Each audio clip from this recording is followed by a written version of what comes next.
বাদশাহ হারুন রশিদের কালো কুসরি বান্দি ছিল।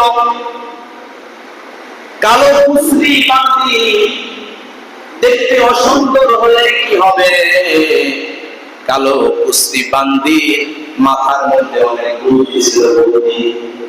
বাদশাহ হারুন রশিদ একবার তার দরবারের মধ্যে দিনার ছড়িয়ে দিল।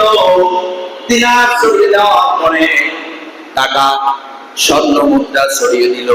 দেওয়ার পরে বললো, এই দরবারে যারা আছো, এই দিনার যে যতটুকু ফুটে নিতে পারবে, যে যতটুকু হাতিয়ে নিতে পারবে, ততটুকুর মালিক সে হয়ে যাবে। যে যতটুকু ঘুরায় নিতে পারবে, ততটুকুর মালিক সে হয়ে যাবে।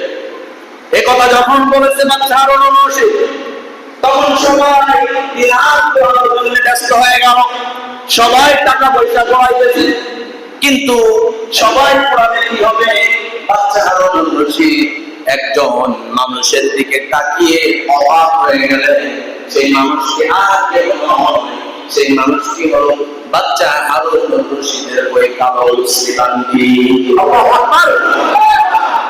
বান্দি দিনার পড়ায় না, বান্দি দাঁড়িয়ে আছে, বাদশাহ হারুন রশিদের দিকে তাকিয়ে দাঁড়িয়ে আছে। বাদশাহ হারুন রশিদ তখন অবাক কণ্ঠে তার কাছে প্রশ্ন করলো, ও আল্লাহর বান্দি, সবাই লোক দিনার পড়ানোর কাজে ব্যস্ত হয়ে গেছে, তুমি কেন দিনার পড়াও না? তখন ওই বান্দি কত সুন্দর করে জবাব দিয়েছে। ওই বান্দির বুদ্ধি কত বেশি, ওই বান্দির বুদ্ধি কত ভালো দেখেন। ওই বান্দি তখন বলেছে, আমি দিনার স্বর্ণ মুদ্রা কোনো কিছু চাই না, আমি চাই এই দিনারের মালিক যে ওই বাদশাকে আমি চাই। কারণ বাদশাকে যদি আমি মেনে যাই, আমি যদি বাদশাকে মেনে যাই, তাহলে আমার দিনারের টাকা পয়সা স্বর্ণ মুদ্রার কোনো কিছু অভাব হবে না। কথা বলে দেখতে পারেন আমার ভাইরা, আমার বন্ধুরা, ঠিক তেমনি ভাবে কোনো মানুষ যদি দুনিয়ার সব সম্পদ পেয়ে যায়, কিন্তু সে আল্লাহকে পায় নাই, কারে পায় নাই? আওয়াজ দিয়ে বলতে হবে, কাকে পায় নাই? অথচ দুনিয়ার সব কিছু পেয়ে গেছে।